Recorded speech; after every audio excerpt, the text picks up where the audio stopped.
Olá, turminha do terceiro ano.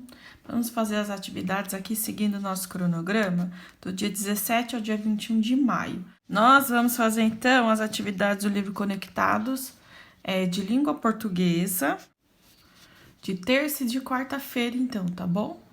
Da página 66 até a 69, tá? Vamos lá, então? Na página 66, faça mais. Atividades de revisão. 1. Você já leu o Diário de um Gato? Complete as lacunas com as palavras do quadro e descubra do que o gato veludo é capaz. Aí nós vamos ter o quadro com as palavras então, ó. Gato, suporto, sol, família, gritar, cachorros, choramingou, pessoas, abrace, levante, saia, arranhão, gosto, veludo, mãe.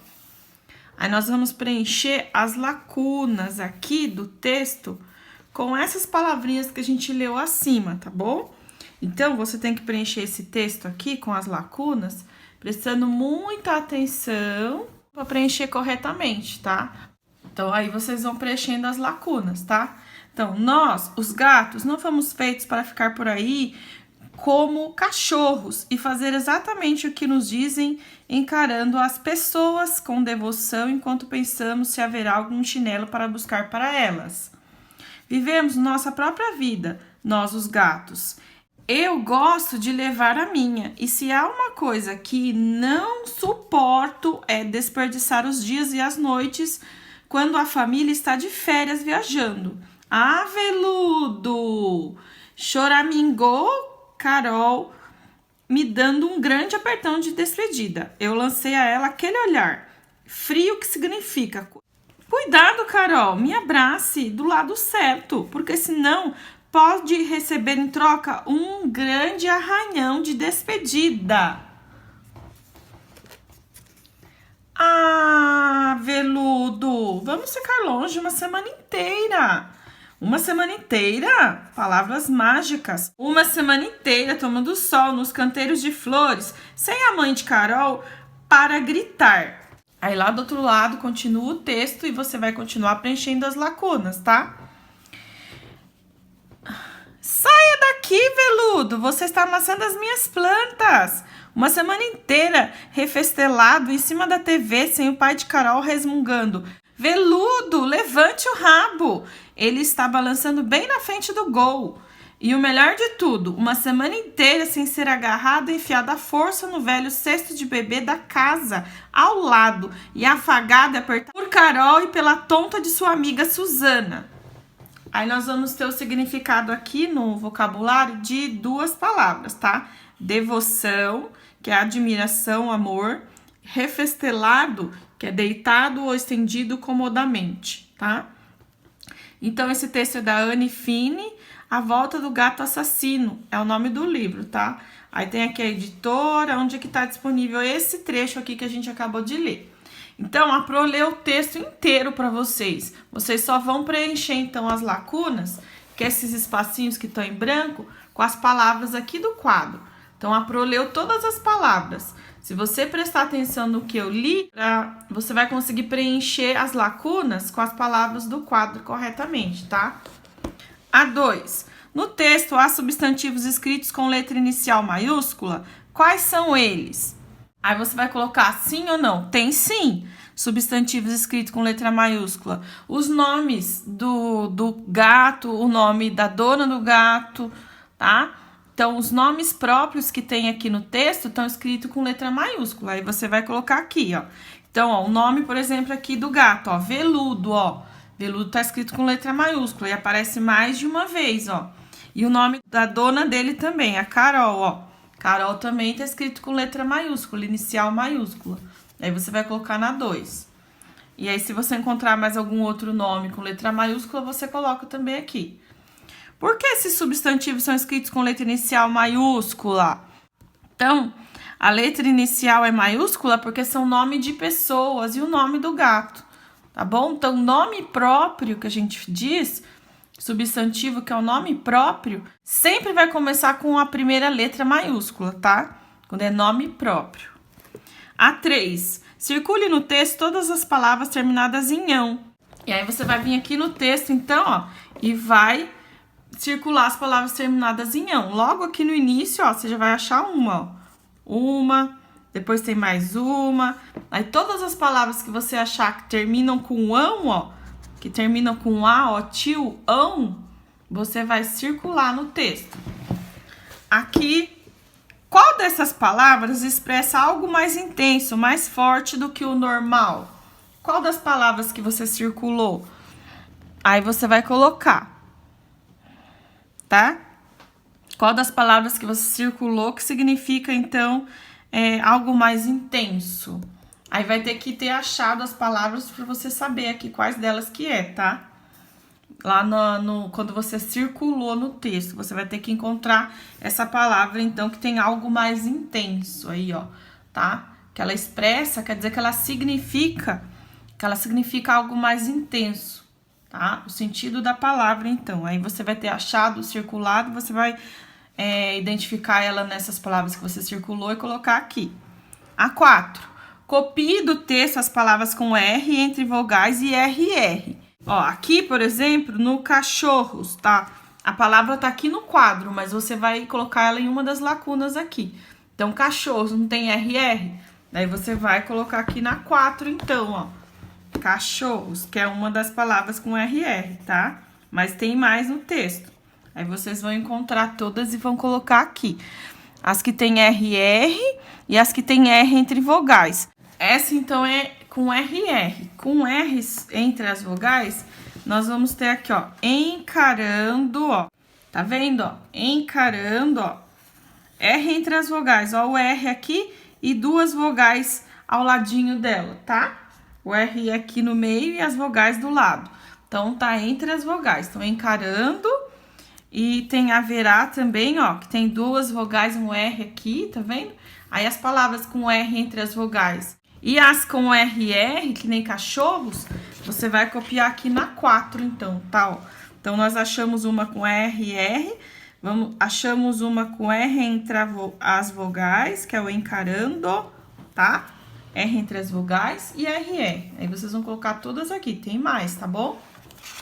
Aí na próxima página, página 68, ideia puxa ideia. Diário de um paleontólogo. Você sabe o que faz um paleontólogo? Leia esse diário e conheça o trabalho de um paleontólogo. O diário inicia 1º de abril de 2009. Apesar da data, é tudo verdade. Parei meu carro às margens da estrada que liga Marília a Júlio Mesquita. Eu estava lá justamente à procura de novos registros fósseis de animais pré-históricos. Então, estacionei e fiquei olhando para um paredão de rocha, com cerca de 100 metros de extensão e 8 metros de altura. Fui me aproximando e, de repente, encontrei o fóssil de um molusco bivalve, uma concha daquelas que abrem, semelhante à que vemos nas praias.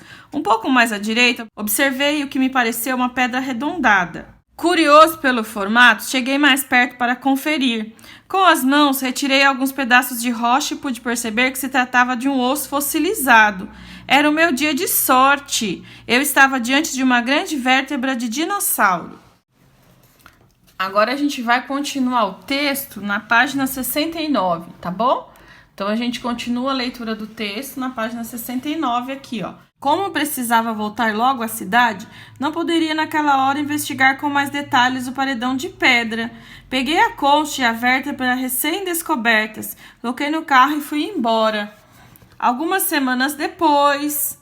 Você deve imaginar como um paleontólogo, um especialista nas formas de vida que habitaram a Terra no passado, fica ao encontrar restos de dinossauro, muito empolgado. Eu já consegui ter ideia de quantos fragmentos fósseis despontavam no barranco e subi ao topo da colina, do outro lado da estrada, para fotografar o meu achado. Imagine que lá me deparei com um pedaço de crânio de um crocodiliano. 2 descobertas de uma tacada só. Eu estava sem palavras. Então, é do William Nava, Museu de Paleontologia de Marília, Ciência Hoje para Crianças, ano 25, número 239, outubro de 2012, página 9 a 10. Então, esse texto é de um paleontólogo, tá? Ele é real. Todos esses achados que ele registra aqui no diário dele aconteceram, tá? E aqui a gente tem um vocabulário do texto. que é o significado de uma palavra. Crocodiliano, animal da ordem de répteis aquáticos e ovíparos, que inclui os crocodilos e jacarés. Aqui na questão 1 agora, vamos fazer a letra A. Qual que é o trabalho do paleontólogo? Segundo o texto que a gente leu, o trabalho do paleontólogo é encontrar vestígios de formas de vida que habitaram a Terra no passado, tá bom? A B. O que o paleontólogo encontrou no 1º de abril de 2009? O paleontólogo encontrou um fóssil de um molusco bivalve e o osso fossilizado. Uma gigante vértebra de dinossauro, tá? Tá no texto também essa informação. Letra C. Você sabe o que são fósseis? Aí, na questão 3, você precisa pensar e responder do seu jeitinho, tá bom? É uma resposta pessoal. Ele tá querendo saber o que você sabe do que são fósseis, tá bom? Depois de ter lido o texto e ter aprendido um pouquinho sobre os fósseis e paleontologia, tá? Aqui na outra página agora, questão 2, circule no texto as expressões usadas pelo paleontólogo que mostram seu sentimento diante das suas descobertas. Aqui, então, você vai encontrar no texto a parte do que o paleontólogo mostra o seu sentimento diante das suas descobertas. Seus sentimentos diante das suas descobertas. Então, é onde ele fala aqui que ele que era um dia de sorte. Ó, era meu dia de sorte, então você vai circular. Era meu dia de sorte. Aí depois ele vai dizer aqui que ele ficou muito, muito empolgado, né? Ó. Aqui, ó, ele fala, ó, muito, muito empolgado. Também é um sentimento dele. Que ele estava sem palavras, ó. Eu estava sem palavras. Então, essas 3 informações aqui que falam sobre os sentimentos dele, ó. Era meu dia de sorte, muito, muito empolgado e eu estava sem palavras. Na 3, qual a importância de descobertas como essas? De descobertas como essa que o paleontólogo fez, tá? Que elas são reais, aconteceram mesmo. É um cientista que fez esse relato nesse diário da busca dele lá por fósseis, né? Que ele é um estudioso da paleontologia. Então, qual a importância desses estudos? Então, aqui, ó, os vestígios encontrados pelo paleontólogo são importantes para a compreensão e estudo de seres vivos que viveram há muito tempo, tá? Pois eles fornecem dados importantes sobre o passado do planeta Terra, tá bom? Então, na 3, essa é a importância, tá? Os vestígios encontrados pelos paleontólogos são importantes para a compreensão e o estudo de seres vivos que viveram há muito tempo, pois eles fornecem dados importantes sobre o passado do planeta que a gente vive, tá? A 4. Quais são as diferenças entre o Diário de Serafina e o Diário do Paleontólogo? Então, ó, o Diário de Serafina é uma história inventada, tá? É fictícia, ela não existe. Ela foi criada pelo autor do livro, que escreveu o Diário de Serafina, tá bom? Já o Diário do Paleontólogo aconteceu realmente, tá? Um cientista escreveu esse diário de como foi a descoberta dele por fósseis, né? Aqui no Brasil mesmo, tá? Então, aconteceu, foi real o Diário do Paleontólogo, tá? Então, o diário dele é real, ele aconteceu de verdade. Já o da Serafina foi inventado, tá bom?